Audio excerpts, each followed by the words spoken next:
अस्सलाम वालेकुम नाज़रीन, welcome to the show Biz Talk. मैं हूं आपकी मेज़बान नताशा हसीब। मार्केट के सेंटिमेंट्स बहुत ही ज़्यादा पॉजिटिव नोट पे जो दिखाई दे रहे थे, लास्ट वीक हमने देखा था एक बुलिश नोट विटनेस किया गया था। इस दफ़ा हम देख रहे हैं कुछ हेल्दी करेक्शन, मार्केट जो है फ्लक्चुएट करती हुई मार्केट जो है वो दिखाई दे रही है। Overall investing point of view से मार्केट के अंदर ये गुंजाइश है कि आए इन्वेस्टर और इन्वेस्ट करें, लेकिन एट द सेम टाइम वहाँ पे कुछ करेक्शन भी विटनेस की जा रही है और मार्केट के अंदर सिचुएशन ऐसी बन रही है कि कंसोलिडेशन प्रोसेस फाइनली स्टार्ट हो रहा है 45,500 psychological barrier above. First segment की तरफ चलते हैं।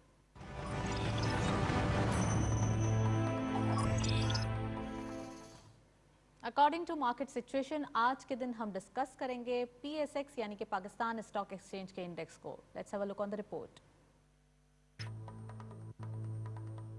महंगाई की शरह में कमी, इक़्तिसादी उफ़क़ पर मज़बूत इत्तलात से गुज़िश्ता दिनों भी पाकिस्तान स्टॉक एक्सचेंज में तेज़ी का तसलसल कायम रहा। गुज़िश्ता कारोबारी हफ्ते के दौरान लार्ज मैन्युफैक्चरिंग सेक्टर की शरह नमू में बेहतरी और माहिरीन की जानिब से मुस्तक़बिल में शरह नमू मज़ीद बेहतर होने की पेशनगोइयों ने सरमायाकारों के एतमाद में इजाफा किया, जिन्होंने मार्केट में शोबा जाती बुनियादों पर सरमायाकारी की और मार्केट ग्राफ बुलंदी की जानिब गामजन हुआ। कारोबारी हफ्ते के दौरान गैर यकीनी सियासी सूरत हाल से बाज मंदी भी हुई, मगर मजमूई एतबार से स्टॉक मार्केट अपने जोबन पर ही नजर आई। पाकिस्तान स्टॉक मार्केट अल्लाह के फजल से ऐसे वक्त में परफॉर्म करके अपनी अहमियत बता रही है कि जब पाकिस्तान समेत दुनिया भर की मईशतें मुख्तलिफ वजूहात बशमूल कोरोना की वजह से सख्त मुश्किलात का शिकार हैं। आलमी मालियाती इदारों की कारकर्दगी पर तहकीक करने वाले इदारे की जानिब से दुनिया की स्टॉक मार्केटों के ताज़ा जायजे के मुताबिक पाकिस्तान की स्टॉक मार्केट ने एशिया में सबसे बेहतरीन कारकर्दगी का मुजाहरा किया है। हुकूमत पाकिस्तान की रोशन ख्याली और जिद्दत पसंदी की तर्ज पर उठाए गए इकदाम की बदौलत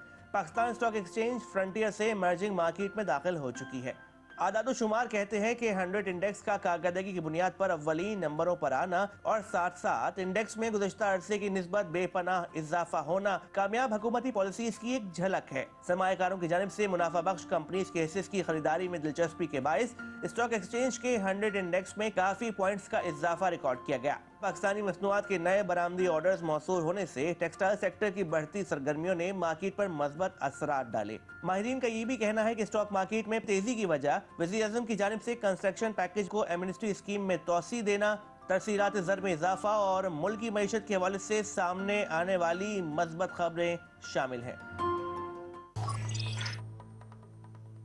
एग्जैक्टली हम देख रहे हैं फंडामेंटली मार्केट काफ़ी स्ट्रांग नज़र आती है और यही कंसोलिडेशन का प्रोसेस अगर चलता रहा तो ओवरऑल मार्केट के अंदर दोबारा नंबर्स अचीव होंगे, नए माइलस्टोन अचीव होंगे और आगे मार्केट की परफॉर्मेंस बेहतर होती हुई दिखाएगी। इन तमाम चीज़ों पर बात करने के लिए हमारे साथ स्टूडियो में गेस्ट मौजूद हैं, उनको वेलकम करते हैं। हमारे साथ मौजूद हैं सज्जाद मनकानी साहब, आप CEO हैं आइकन कैपिटल से। सर अस्सलाम वालेकुम, वेलकम टू द शो।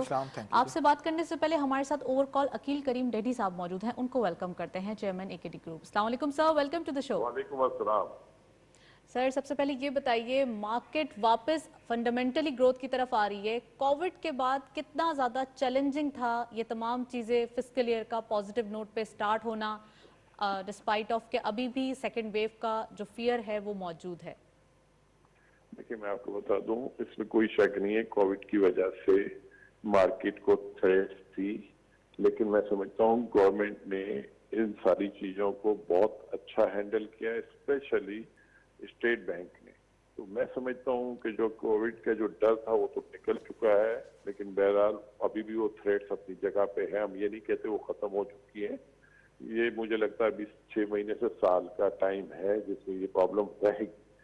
लेकिन मैं ये आपको एक दूसरी बात कहूं कि पाकिस्तान की मार्केट इस वक्त उन सारी चीजों से बाहर आ चुकी है और यहाँ बिजनेस एक्टिविटीज काफी बढ़ चुकी है और स्पेशली जाहिर बात है बिजनेस एक्टिविटीज बढ़ती है, इंडस्ट्रियलाइजेशन बढ़ती है, कंपनी के प्रॉफिट भी काफी बढ़े हैं। उसकी दो वजूहत है, एक तो इन्वेंट्री वगैरह की वजह से उनके प्रॉफिट बढ़ेंगे क्योंकि दुनिया जहां में सॉफ्ट कमोडिटी, हार्ड कमोडिटीज सारी की प्राइस बढ़ चुकी है और वो भी जाहिर बात है इम्पैक्ट कोविड की वजह से है। वो इम्पैक्ट ज्यादा टाइम नहीं चलेगा, लेकिन 3 से 6 महीने फर्दर चल सकता है। तो ये भी एक कंपनी को बेनिफिट है, लेकिन इसके साथ साथ हमारी जो पॉलिसीज बनाई गई है उसकी वजह से डिमांड भी काफी बढ़ गई है।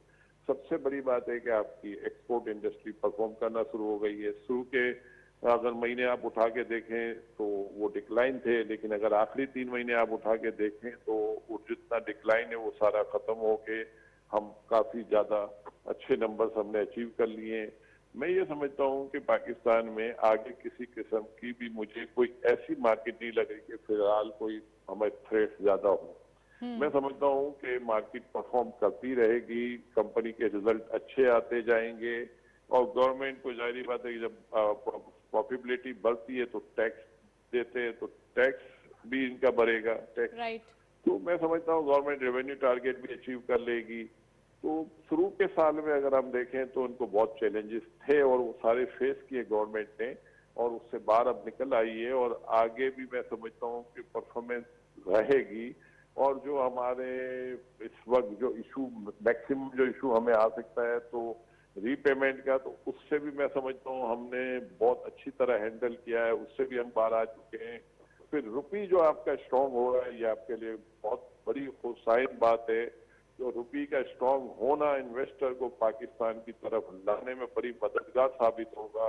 इस वक्त आप अगर देखें तो रेटिंग पॉइंट ऑफ व्यू से भी हम बहुत अच्छे रहे हैं और कोई ऐसी चीज नेगेटिव पॉलिटिकल मामला एग्जैक्टली पाकिस्तान सर, में हमें, ट्रेडिंग इंडेक्स में पाकिस्तान 142 नंबर पे था, अब 111 पे आ गया है। इट तो मींस वही के ना कि अल्लाह का यस, शुक्रिया हमें इंटरनेशनल अदा एजेंसीज करना की जानिब चाहिए। से ये जो कदम उठाए गए हैं सर, तो ग्लोबली हमारी मार्केट किस तरफ इंडिकेशन दे रही है, क्या दिखाई दे रहा है? अब हम जो अदर कंट्रीज हैं, नेबरिंग कंट्रीज हैं, क्या उससे कम्पीट कर पाएंगे? बीबी हम compete भी कर पाएंगे और मैं समझता हूँ उनसे ज्यादा परफॉर्मेंस भी देंगे। और फिर ये देखें कि फर्टिलाइजर हमारी इस दफा काफी बिकी है और ये चीज आपकी क्रॉप के लिए खुशाइन है। तो ये जो लोग कह रहे हैं कि शायद क्रॉप के इफेक्ट आया है, मैं समझता हूँ ये कॉटन वाला इफेक्ट भी खत्म हो जाएगा। शुगर कैन जो हम इम्पोर्ट कर रहे हैं वो इफेक्ट भी आने वाले दिन में खत्म हो जाएगा। वीट जो हमने इम्पोर्ट किए वो भी इफेक्ट खत्म हो जाएगा। तो मैं समझता हूँ गवर्नमेंट के लिए आज बहुत अच्छी अच्छी खबरें हैं और आने वाले दिन बेहतर है। पाकिस्तान के इंडस्ट्रियलिस्ट इस वक्त मैं समझता हूँ काफी कंफर्टेबल है, काफी खुश है। फिर ये है कि आईपीपी के मसले भी रिजॉल्व हो रहे हैं और ये सारी सर्कुलर डेट इशू को भी रिजॉल्व कर रही है गवर्नमेंट। मैं एक दफा फिर रजाक दाऊद साहब को भी मैं कहूँगा कि उनको भी हमें अप्रिशिएट करने की जरूरत।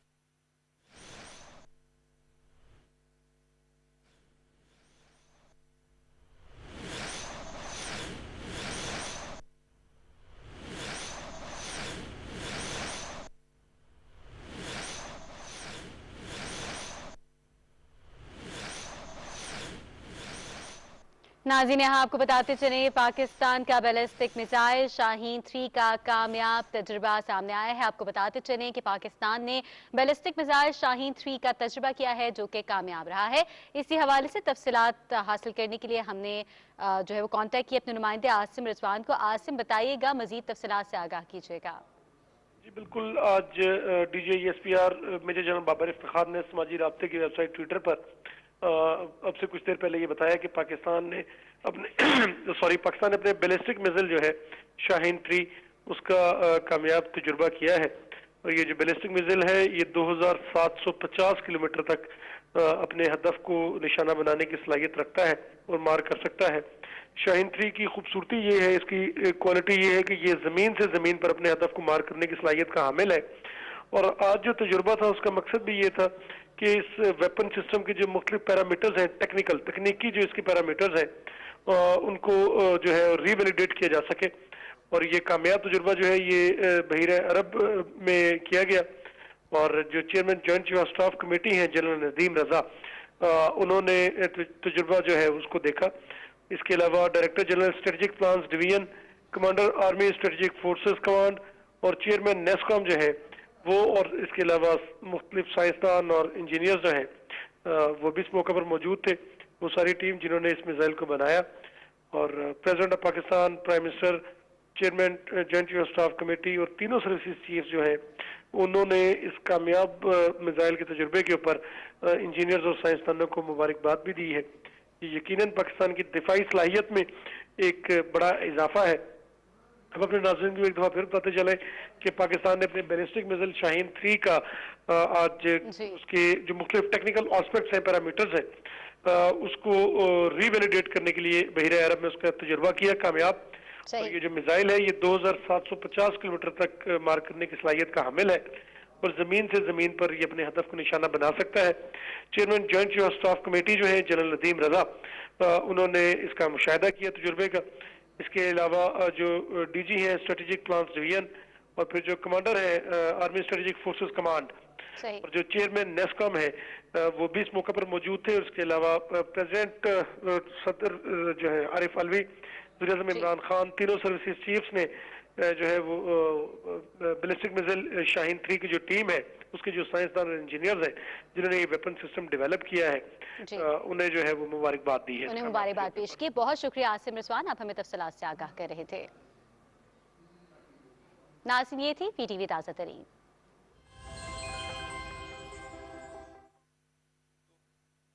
मार्केट में लोगों को जो है प्रॉपर एजुकेशन के थ्रू अगर लाया जाए और समझाया जाए तो, लेकिन ये चीज़ में हम लोग हमारी मुल्क के अंदर बड़ी बदकिस्मती रही है कि लोगों को सही से एजुकेट नहीं किया गया स्टॉक मार्केट के लिहाज से, किसी किस्म की इन्फॉर्मेशन नहीं दी जाती है। क्या अच्छा, किसी स्टूडेंट लेवल पर जो ग्रेजुएट होते हैं न्यू स्टूडेंट्स, उनको क्यों मोटिवेट नहीं किया जाता कि वो थोड़ा सा जब आए तो वो इन्वेस्टमेंट के पॉइंट ऑफ व्यू को देखें? क्योंकि पढ़ तो रहे हैं वो एजुकेशन पॉइंट ऑफ व्यू से, लेकिन वो आगे इन्वेस्टमेंट नहीं करते बल्कि वो जॉब सीख करने में लग जाते हैं।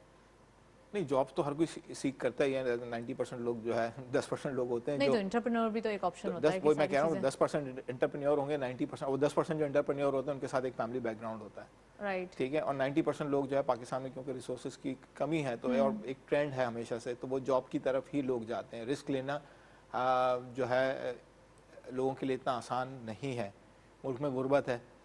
फिर साथ ही साथ बहुत सारी नई नई फील्ड्स आती जा रही हैं और बदकिस्मती से मार्केट के अंदर जो सिचुएशन ओवर द पिछले 20-25 साल में रही है, तो उसमें जो लोग अगर पहले आए भी थे तो वो भी क्योंकि मार्केट के अंदर एक स्टेबिलिटी नहीं रही, मार्केट में बहुत ज़्यादा कई सालों के लिए एक डिप्रेसिंग फैक्टर्स आए, तो उसकी वजह से जो है मार्केट में कैरियर ग्रोथ लोगों को नज़र नहीं आई और वो लोग जो फिर वो दूसरी तरफ चले गए। अब प्रॉब्लम अभी मैं समझता हूँ कि अभी नए बच्चों में जो है वो भी ये प्रॉब्लम है कि अब कोई भी इस फील्ड को कैरियर के लिहाज से नहीं देख रहा, राइट, ठीक है। तो वो एक है एक इशू जरूर तो है। आप क्या एडवाइस करेंगे हमारे प्लेटफॉर्म से कि दिखाई दे रहा है ये करियर पॉइंट ऑफ व्यू से, कैरियर पॉइंट ऑफ व्यू से बिल्कुल है, बट इसके अंदर एक चीज़ ये है कि इसके अंदर एजुकेशन की ज़रूरत है। उनको फर्दर जो एजुकेशनल इंस्टीट्यूशन में पढ़ाया जाता है वो सिर्फ एक ये मार्केट के फंडामेंटल्स पढ़ाए जाते हैं। क्या वर्कशॉप जनरेट होनी चाहिए? जी बिल्कुल, वर्कशॉप जनरेट होनी चाहिए कि भाई किस तरीके से मार्केट बिहेव करती है, क्योंकि जो चीज़ मार्केट का actual behaviour versus theoretical behaviour में इतना बड़ा अगर वो फर्क आता है प्रैक्टिकली दिखेगा, तो वो प्रैक्टिकली जो आता है उसकी कुछ रीजंस होते हैं, तो वो अगर उनको समझाया जाए और प्लस उसके लिए अगर आगे प्रोस्पेक्ट्स दिखाए जाए तो बहुत सारे लोग इसमें आ सकते हैं और रिस्क फैक्टर को जो है लोगों के बच्चों के लिए कम किया जाए। अगर जो है मार्केट में अगर कोई कैरियर, अब तक लोगों को कहीं किसी ब्रोकरेज के अंदर कोई कैरियर पाथ नहीं मिला है। अच्छा जी, तो ये भी एक रीज़न रहा है क्योंकि अभी तक ये जितनी ब्रोकरेज है वो रही है फैमिली बेस्ड बिजनेसेस तक रही है, तो ये भी एक इशू रहा है। तो इसकी वजह से जो है तो फैमिली बेस्ड बिजनेसेस से निकलना पड़ेगा और करियर अपॉर्चुनिटीज देना पड़ेगी, कैरियर अपॉर्चुनिटीज देनी पड़ेगी और जो है इस सिलसिले में रेगुलेटर्स को इनको भी आगे अगर मार्केट के अंदर आगे चीज़ें देखनी है, ठीक है, कुछ चीज़ें उसके अंदर हो रही हैं लेकिन वो एक पूरे सारे कंसर्टेड एफर्ट हो के भाई इस चीज़ का ये मकसद है, तो उसके साथ अगर चला जाए तो फिर काफ़ी चीज़ें हो सकती हैं। Let's come to the stock market. Overall market के नंबर्स पे ही बात करते हैं। 45,500 साइकोलॉजिकल बैरियर से अबव क्लोजर होना अब क्या दिखाई दे रहा है जो आगे ट्रेडिंग सेशन बाकी हैं? अब मार्केट के अंदर वही बात होगी शॉर्ट टर्म के ऊपर, तो आप फिर आगे दो ट्रेडिंग सेशन तो अल्लाह का talking about short term trading, मैं ये सिर्फ पूछना चाह रही हूँ कि मार्केट के अंदर कंसोलिडेशन प्रोसेस आ रहा है तो क्या बुलिश नोट दोबारा बाउंस बैक करेगा? प्रॉब्ली हो सकता है। मैंने आपसे कहा ना जैसे शुरू में कि भाई बहुत सारी ब्लू चिप स्टॉक्स जो हैं अभी भी काफ़ी कम वैल्यूज के ऊपर ट्रेड कर रही हैं, तो वक्ती तौर पे जो है एक अगले वीक में एक रोल ओवर वीक है जिसमें थोड़ी सी मार्केट रुक जाती है और ये सब होता है, तो प्रॉब्ली उसकी वजह से कोई थोड़ा बहुत शॉर्ट टर्म जो है मार्केट में करेक्शन फेज भी आ जाए, कुछ थोड़ा बहुत हो जाए, बट ओवरऑल जो है बहुत सारे स्टॉक्स के अंदर लोग अगर आइडेंटिफाई करते हैं और बहुत सारे स्टॉक जो कंपैरेटिवली मार्केट के साथ परफॉर्म नहीं किए उनमें काफ़ी बेहतरी हो सकती है, उनकी वजह से इंडेक्स में बड़ी परफॉर्मेंस जो है ना अच्छी परफॉर्मेंस आ सकती है। ओवरऑल हम देख रहे हैं सबसे ज़्यादा परफॉर्मेंस आईटी सेक्टर के अंदर दिखाई दे रही है और ज़बरदस्त ग्रोथ देखी जा रही है, डेली बेसिस पे लाइमलाइट में, वॉल्यूम डीजर्स में भी दिखाई देते हैं। हाँ, आईटी सेक्टर के अंदर चीज़ ये है कि दुनिया के साथ एक चीज़ जो है चल रही, खैर हमारे यहाँ जो है उसको थोड़ा ओवरडू कर दिया गया प्रॉब्ली बाहर जो है, लेकिन कुछ चीज़ें जो है आगे के लिए ज़रूर नज़र आता है कि ई कॉमर्स साइड के अंदर काफ़ी ज़्यादा ग्रोथ है। बाहर के लिए जो 3000% की ग्रोथ लोग प्रेडिक्ट करते हैं, तो वो चीज़ जो है वहाँ उनकी वैल्यूएशन में जो है रिफ्लेक्ट हो और रही यहाँ है। पे हैंडफुल कंपनीज जबकि हमारे हैंडफुल कंपनीज हैं, तो उसकी वजह से थोड़ी सी वैल्यू जो है हमने वो किया है। लेकिन जाहिर सी बात है ग्रोथ पोटेंशियल हमारे यहाँ बहुत ज़्यादा है, सिर्फ उसको भी अटेन करने की ज़रूरत है। इस वक्त अभी इतने ज़्यादा लोग जो है इस चीज़ से अवेयर नहीं है, लेकिन क्योंकि हमारी ग्रोथ रेट इस वक्त 25-30% की ग्रोथ है एज कम्पेयर टू जो दूसरे लोग हैं जो दुनिया जिस तरफ जा रही है। क्योंकि हमारे यहाँ थोड़ा सा एजुकेशन कमी है, लोग इतने कंफर्टेबल नहीं है, लोगों के जो ई कॉमर्स वाली साइट से लोगों के बहुत ज़्यादा डाउट्स हैं और बहुत सारी चीज़ें। कोविड में तो अगर देखा जाए तो सब कुछ ऑनलाइन ही देखा गया है। नहीं, ऑनलाइन में ये चीज़ें तो अपनी जगह आगे, लेकिन सबसे बड़ी फील्ड जो है वो ई कॉमर्स की है, जिसके अंदर जो है काफ़ी पोटेंशियल आगे होना है। और आप लोगों को जो है, लेकिन सिर्फ ये कि लोग कॉन्फिडेंस उसके अंदर एक आ जाए और लोग थोड़ा सा एक ये चीज़ का लोगों को ये हो कि हाँ हम जो है अगर घर बैठे भी चीज़ मंगा सकते हैं, घर बैठे एक जगह से दूसरी जगह चीज़ ट्रांसफ़र हो सकती है, कोई स्टॉक्स ट्रांसफ़र जो है कोई इन्वेंट्री ट्रांसफ़र हो सकती है। तो अगर इसके ऊपर काम हो जो दूसरे मुल्कों में हो रहा है, और ये हमारे जैसे मुल्क के लिए कोई इतनी मुश्किल बात नहीं है, क्योंकि इसके लिए इतनी कोई हाई फाई और एडवांस टेक्नोलॉजी की ज़रूरत नहीं है। इसके लिए सिर्फ ब्रेन्स की ज़रूरत है। और अब एक चीज़ जो है, अगर आपके पास ब्रेन है तो वो आपके लिए जो है चीज़ें ऐप्स और प्रोग्राम्स ऐसे बन सकते हैं जो आगे, और कुछ चीज़ों में हमने देखा है काफ़ी चीज़ें एडवांस हुई हैं, तो आगे लेकिन पोटेंशियल आगे बहुत ज़्यादा है। उसमें रिस्क, एपेटाइट और सारी चीज़ें हैं, तो वो फैक्टर भी आ जाता है। अब उसके अंदर थोड़ा सा अगर उसके लिए रिस्क के साथ साथ जो है लोगों को कॉन्फिडेंस लाने की ज़रूरत है कि लोग उसको ईजीली जो है अडॉप्ट करें। इस वक्त लोगों के लिए इतना इजी अडॉप्ट करना नहीं हो रहा। अच्छा सर, इंटरनेशनली बात करते हैं, ओवरऑल जो बाइडेन साहब आ रहे हैं आज फाइनली, और सारी चीज़ें अब अमेरिका की पॉलिसीज़ भी चेंज हो जाएंगी, क्या दिख रहा है जो ग्लोबली चेंजेस आएंगे, पाकिस्तान उसमें अच्छे से फिट हो पाएगा, फिक्स हो पाएगा?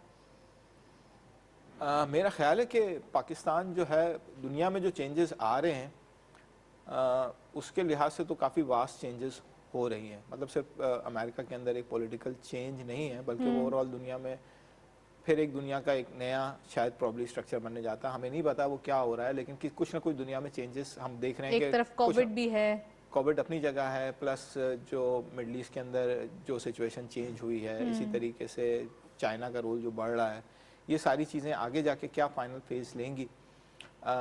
डेफिनेटली पाकिस्तान अपने आप को बहुत अच्छा रखने की कोशिश ज़रूर कर रहा है, और लेकिन जाहिर सी बात है कि आगे के लिए क्या वो चीज़ फाइनल फेस क्या होगा वो प्रेडिक्ट करना थोड़ा इस वक्त मुश्किल है। लेकिन जो नज़र आता है उसमें डेफिनेटली पाकिस्तान जो है वो काफ़ी एक न्यूट्रल किस्म का रोल रख के चल रहे हैं।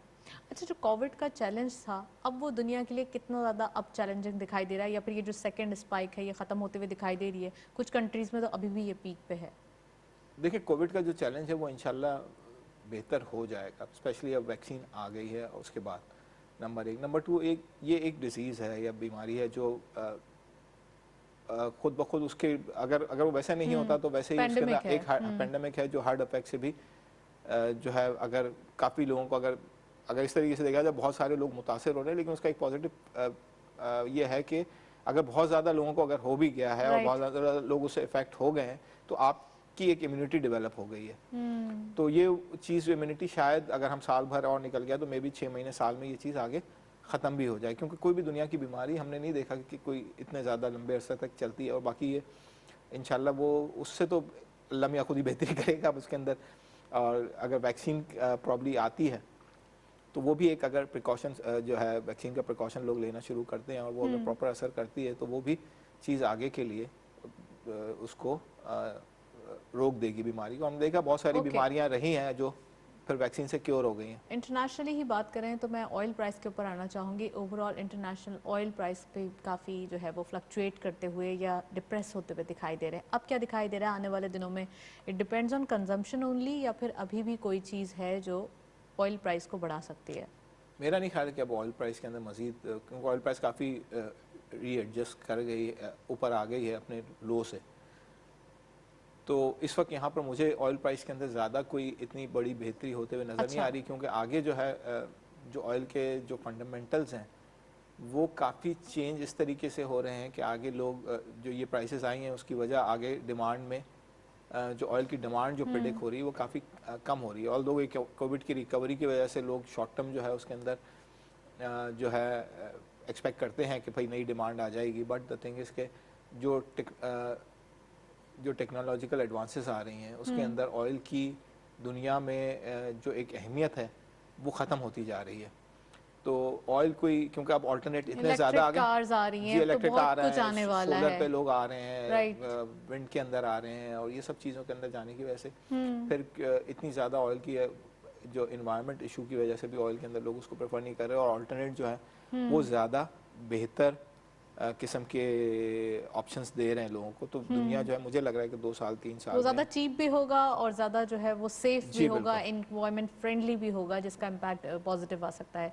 अच्छा सर, ओवरऑल FATF का स्टैंड क्या दिखाई दे रहा है? अब तो बहुत करीब आ गए हैं हम, वही जो एक सिनेरियो हमेशा से चलता आता है कि वाइट लिस्ट में जाने लगे हैं, नहीं अभी हम ग्रे में ही हैं, तो फाइनली अब क्या होने वाला है 2021 में? FATF थोड़ा सा पॉलिटिकल इशू प्रॉब्लम ज़्यादा है। अच्छा, पाकिस्तान ने तो बहुत कुछ चीज़ें कर दी हैं और मेरे ख्याल से अपने आप को पूरी तरीके से चोक कर दिया। जो दुनिया में वो मुल्क पाकिस्तान से डिमांड कर रहे हैं जो खुद जो है उस चीज़ के ऊपर इतना ज़्यादा अमल नहीं करते। लेकिन नेबरिंग कंट्रीज़ में भूटान भी जो है वो अलाई पार्टी बन गया है, तो पाकिस्तान ने पहले ही फर्म हायर करके लॉबिंग की थी, अब क्या स्टैंड होगा? मेरे ख्याल से इंशाल्लाह देखें बेहतरी हो जानी चाहिए। काफ़ी चीज़ें कर दी गई हैं और अब अगर बहुत ज़्यादा अगर थोड़ी बहुत चीज़ें रह भी गई हैं तो प्रॉब्ली उसकी वजह से सिर्फ 5 पॉइंट्स पूरे ना होना तो ये तो कोई प्रॉब्ली इसके ऊपर, मतलब मेरा भी अपना ख्याल ये है कि अगर सिर्फ थोड़े से पॉइंट्स अगर रह गए हैं तो वो, और शायद उसमें से कुछ चीज़ें वो भी पूरी हो जाए तो वो आगे इस बार कुछ पॉजिटिविटी हम जो है हम एक्सपेक्ट कर सकते हैं। ऑप्टिमिस्टिक हैं हम इस बार, इंशाल्लाह हम ऑप्टिमिस्टिक हैं इस बार, ठीक है। Overall let's come to the local market, क्या दिखाई दे रहा है मार्केट की जो पोजीशन है, खासकर हम इकोनॉमिक सिनेरियो को डिस्कस करें ओवरऑल, तो इकोनॉमिक सिनेरियो पॉजिटिव स्टैंस दिखा रहा है। रेमिटेंसेस की सबसे पहले बात करें तो ओवरसीज़ पाकिस्तानीज़ के लिए जो रोशन डिजिटल अकाउंट की सहूलत दी गई है, कितनी इंपॉर्टेंट साबित हुई है रेमिटेंसेस जनरेट करने के लिए?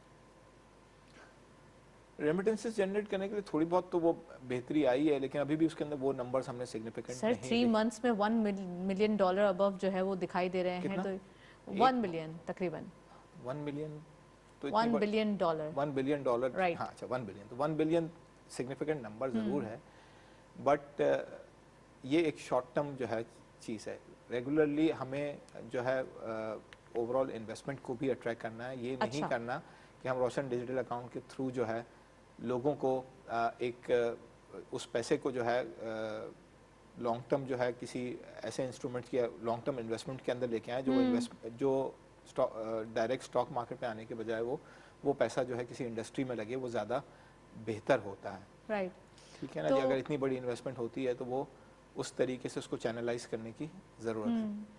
एट द सेम टाइम अब जो एक्सपोर्ट्स के नंबर भी इंक्रीज़ हो रहे हैं, जहाँ जहाँ हम नंबर्स देख रहे हैं वहाँ एक अच्छा सा एक पॉजिटिव जेस्चर प्रिवेल हो रहा है। तो अब एक्सपोर्ट्स, जैसे कि हमने देखा कि टेक्सटाइल या डिफरेंट सेक्टर्स के अंदर काफ़ी हद तक प्रोडक्ट्स ऑर्डर्स मौजूद हैं, तो वो क्या दिखाई दे रहा है और एक्सपोर्ट के नंबर इंक्रीज़ हो रहे हैं, तो ये फिस्कल ईयर कितना पॉजिटिव साबित होगा?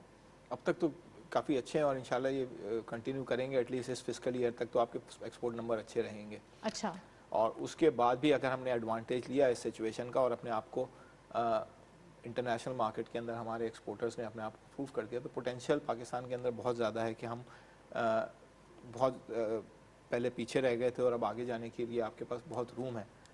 तो डेफिनेटली आगे भी अगर उस चीज़ का एडवांटेज लिया जाता है और अपने आप को प्रॉपर्ली पोजीशन किया जाता है तो डेफिनेटली आगे बहुत ज़्यादा पोटेंशियल और मज़ीद भी हो सकता है। एग्जैक्टली, पोटेंशियल बहुत ज़्यादा मौजूद है और आगे भी आने वाले दिनों में भी यही एनर्जी जो है वो विटनेस की जा सकती है। एक ब्रेक की जानिब चलते हैं, वापस आते हैं, stay tuned.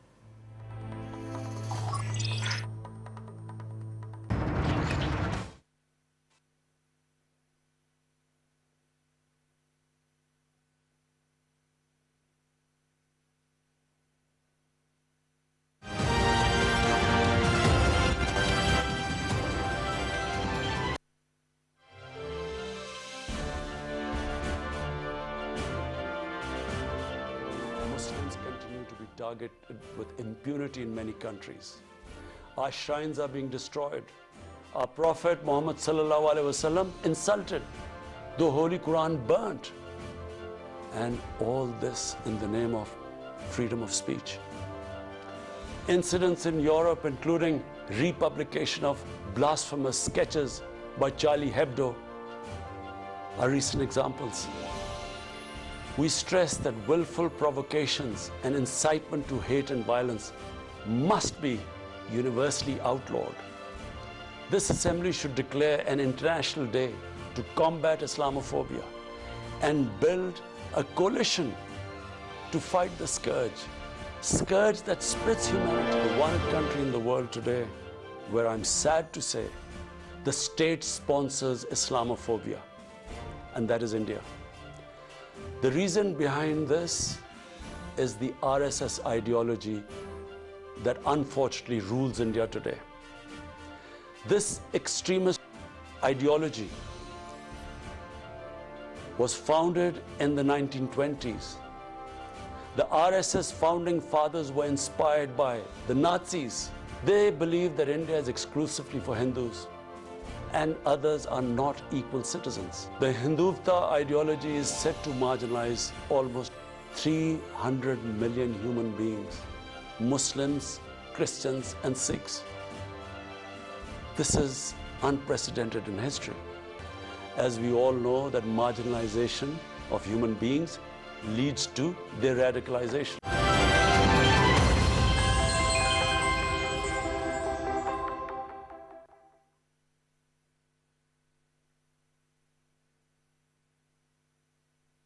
Allahu Akbar, Allahu Akbar, Allahu Akbar, Allahu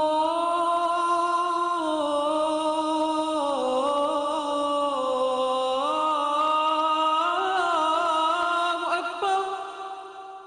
Ashhadu an la ilaha illallah.